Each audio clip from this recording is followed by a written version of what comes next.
जय श्री राम दोस्तों, कैसे हो आप सब। आप सभी का स्वागत है आज के इस व्लॉग में। दोस्तों, आज मैं फिर से एक और इंटरेस्टिंग अनुभव लाया हूं आप सभी के लिए।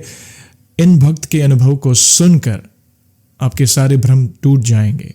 कई बार होता है ना, संकट आता है, विश्वास डगमगाने लगता है, लोग भटक जाते हैं, लेकिन इस अनुभव से आपके कई सवालों के जवाब मिलेंगे और हनुमान जी की भक्ति में कितनी शक्ति है उसकी एक झलक आपको जानने मिलेगी इस अनुभव के माध्यम से।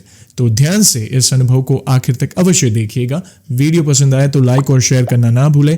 नए हो तो चैनल को सब्सक्राइब करें। जय श्री राम का नारा लगाकर बेल आइकॉन को अवश्य दबाएं ताकि आने वाले नए नए इंटरेस्टिंग व्लॉग्स हमारे फैमिली से जुड़े हो, Q&A वाले हो या फिर ऐसी प्रभु से जुड़ी कोई कथा क्यों ना हो, आप सबसे पहले देख सकें। दोस्तों, आगे बढ़ने से पहले आइए जानते हैं पिछले अनुभव वाले व्लॉग में पूछे गए सवाल का सही उत्तर। सवाल था, हनुमान जी ने जिस पर्वत पर से संजीवनी बूटी लाई थी उस पर्वत का क्या नाम था। इसका सही उत्तर है द्रोणागिरी पर्वत। फिर से एक और बार कमेंट सेक्शन भर गया सही उत्तर के साथ, लेकिन उनमें से 3 भक्तों के नामों का मैंने सिलेक्शन किया है शाउट आउट के लिए। उसमें से पहला नाम है सुषमा सिंह जी, जो कि देहरादून उत्तराखंड से बिलोंग करती हैं। सुषमा जी, आपका बहुत बहुत धन्यवाद सही उत्तर देने के लिए। जय श्री राम आपको। दूसरा नाम है अंकित गरसा जी, जो कि मुरादपुर झुंझुनू राजस्थान से बिलोंग करते हैं। अंकित जी, आपका बहुत बहुत धन्यवाद सही उत्तर देने के लिए। जय श्री राम आपको। और तीसरा नाम है पूजा वर्मा जी, जो कि लखनऊ उत्तर प्रदेश से बिलोंग करती हैं। पूजा जी, आपका बहुत बहुत धन्यवाद सही उत्तर देने के लिए। जय श्री राम आपको। और आज का सवाल है, प्रभु श्री राम के धनुष का क्या नाम है। कमेंट में इसका सही उत्तर अवश्य लिखिएगा। सही उत्तर के साथ आप अपना पूरा नाम यानी किस गांव के शहर से बिलोंग करते हैं वो भी मेंशन करिएगा। आइए दोस्तों, जानते हैं आज के अनुभव को। मेरा नाम रोहित है और मैं नागदा के पास गांव में रहता था। हमारे गांव में एक सिद्ध पंडित जी महाराज रहते थे। उन्होंने मेरे बचपन में भविष्यवाणी की थी कि ये लड़का बड़ा होकर बहुत दुख देखेगा। उनको सब पता चल जाता था। किसी भी इंसान को देखकर वे उनका पूरा का पूरा भविष्य बता देते थे। उन्होंने मेरे पूर्व जन्म के बारे में भी बताया था कि ये लड़का और कोई नहीं, आपका ही पूर्वज है। मैं समय के साथ बड़ा हुआ, स्कूल जाने लगा तो मैं और मेरा भाई 5-5 रुपए लेकर उन पंडित जी के पास अपने भविष्य के बारे में पूछने गए। उन्होंने हमें भगवान के नाम की एक लिस्ट दिखाई और बोले कि एक नाम के ऊपर उंगली रखो। तो मैंने भगवान राम के नाम पर उंगली रखी तो उन्होंने मुझे बताया कि तेरा गणित कमजोर रहेगा और तू जीवन में दुख देखेगा। और फिर मेरे भाई ने हनुमान जी पर उंगली रखी तो उसको सब ठीक बताया कि तेरी तो मौज रहेगी। और फिर कुछ समय बाद मैं 10th क्लास में आता हूं तो मेरे जीवन में एक ऐसा संकट आता है जिसे आज भी याद करता हूं तो आंखों में आंसू आ जाते हैं। तो मेरे साथ ऐसा होता है कि मेरे ही किसी परिवार वाले ने मेरे ऊपर काला जादू करवा दिया, जिससे मुझे कुछ समझ ही नहीं आ रहा था कि मेरे साथ हो क्या रहा है। मैं रोज माता रानी को अगरबत्ती लगाकर स्कूल जाता था, क्योंकि हनुमान जी की भक्ति के लिए कई लोग पापा को बोलते कि हनुमान जी की भक्ति करने वाले लोग पागल हो जाते हैं। उस काले जादू से मेरे शरीर का नियंत्रण मेरे कंट्रोल के बाहर होने लगा था। मैंने पापा को बोला कि मेरे सीने में दर्द हो रहा है तो वे मुझे क्लिनिक वाले डॉक्टर के पास ले गए। वहां मैं चिल्लाने लगा कि पापा मुझे बचा लो, मैं मर जाऊंगा, प्लीज मुझे बचा लो।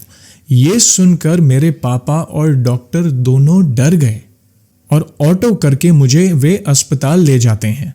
मेरा पूरा शरीर अकड़ गया था। मुझे तुरंत ICU में भर्ती किया गया। मेरी सांस सिर्फ 18% ही बची थी। मैं सब भूल गया था और जो लोग मुझे देखने आते मैं उनसे बोलता कि मुझे बचा लो और मैं बेहोश हो जाता। फिर हम कहीं धाम गए, कई तांत्रिकों के पास भी गए, पर मुझे कोई आराम नहीं मिला। और ऐसा होते होते 1 महीना बीत गया। मेरे नाना जी बोले इसको इंदौर ले जाकर इलेक्ट्रिक शॉक दिला दो।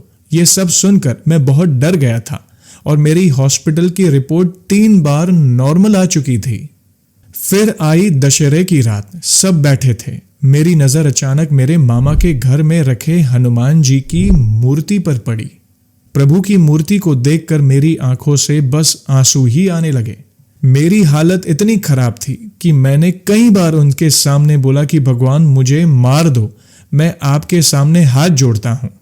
और रोते हुए हनुमान जी के सामने बोला कि हे हनुमान जी, आप तो पवित्र पावन हो, जैसे आपने राम जी का साथ दिया, उनको युद्ध में विजय प्राप्त कराई, वैसे ही मुझ पर भी कृपा करो। सब त्योहार की खुशियां मना रहे थे, पर मेरे जीवन में तो अंधकार छाया हुआ था। आप विश्वास नहीं करोगे, हनुमान जी ने ऐसी कृपा की कि सुबह मेरी बुआ जी का फोन आया और उन्होंने बोला कि एक गुरुजी हैं, वो सब ठीक कर देंगे। वे गुरुजी सीताराम जी और हनुमान जी की पूजा करते थे और उन्होंने मुझे कहा कि चिंता ना करो, सब ठीक हो जाएगा, बस मन में सीताराम नाम जाप करना शुरू कर दो। फिर हुआ ये कि मैं करीब 2 महीने में ठीक हो गया। सब हैरान हो गए थे कि ये सब हुआ कैसे, और मुझे उम्मीद नहीं थी कि 10th क्लास में मैं पास हो पाऊंगा। लेकिन हनुमान जी की कृपा से 10th क्लास में मुझे 70% मिले। मेरा जीवन हनुमान जी ने संवार दिया। फिर आगे कोरोना आ गया और हनुमान जी की कृपा से मैं और मेरा परिवार हम उज्जैन आ गए। बस आखिर में यही कहना चाहूंगा कि मैंने हनुमान जी को सिर्फ प्रेम से पुकारा, ना साधना की, ना पूजा, ना कोई नियम किया, पर फिर भी हनुमान जी इतने दयालु है कि मैं बता नहीं सकता। मेरी पुकार सुनकर प्रभु ने सारे नियम मेरे लिए तोड़ दिए और मुझे बचा लिया। जब भक्त प्रेम से भगवान को पुकारते हैं तो भगवान तुरंत आ जाते हैं। मैंने हनुमान जी पर विश्वास किया और प्रेम से पुकारा और देखो, हो गया चमत्कार। कई बार तो वे वानर रूप में आकर मुझे सपने में दर्शन दे जाते हैं। मैं आज भी रोकर सच्चे दिल से उन्हें बुलाऊं तो वे जरूर मेरी सहायता करने आते हैं। वे हर पल मेरे साथ है, ऐसा अनुभव मुझे होता है। जय श्री राम। यही तो मैं हर बार कहता हूं, प्रेम वाली भक्ति, भाव वाली भक्ति। देखिए, हम गृहस्थ भक्त हैं, कई बार कुछ चीजें हमसे ना भी हो सके, लेकिन अगर आप भाव से प्रभु को प्रेम से बुलाओ तो वे अवश्य आते हैं, अपनी भक्तों की सहायता करते हैं, उनकी रक्षा करते हैं, अपना हाथ उनके सर पर रखते हैं, अपनी छत्र छाया में रखते हैं। तो अगर संकट आता भी है, जैसे इन भक्त ने भी पहले कई जगह चक्कर काटे, तांत्रिकों के हो या जो भी किया हो, इससे एक लाइफ लेसन मिलता है कि जीवन में कितना भी संकट बड़ा क्यों ना हो, कहीं भी भटकने की आवश्यकता नहीं है। अपने आप को प्रभु के चरणों में सरेंडर कर दो, समर्पित कर दो कि प्रभु, मैं आपका, आप हमारे, मैं जैसा हूं आपका हूं। देखना, प्रभु की कृपा आप पर अवश्य होगी, विश्वास रखिए। और वे जिन गुरुजी के पास गए थे दूसरी बार, उन्होंने क्या कहा? सीताराम नाम जाप करो।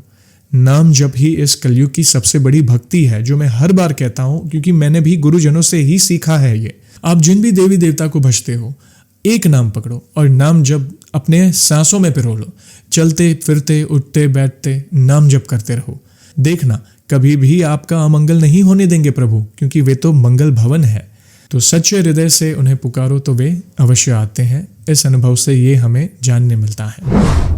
और दोस्तों, आप सभी को तो पता ही है कि व्लॉग को हम ऐसे ही एंड नहीं करेंगे। प्रभु के नाम का गुणगान जो करना है, आज भी मैं बहुत ही सुंदर पंक्तियां लाया हूं जो मैं गाकर आपको सुनाऊंगा। अगर आपको ये पंक्तियां आती है तो मेरे साथ जुड़िएगा।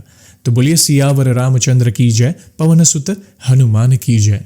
ऐसा कहते हैं सब लोग, जादू भरी पद रज है तुम्हारी। इस पद रज का स्पर्श हुआ तो मौन शिला बनी सुंदर नारी। मेरे पास है बस एक नैया, मेरे पास है बस एक नैया, सारी कुटुंब की पालनहारी। नाव बनी यदि नारी तो आएगा मुझ निर्धन पर संकट भारी। एक नारी का कठिन है पालन, कैसे पालूंगा दो दो नारी।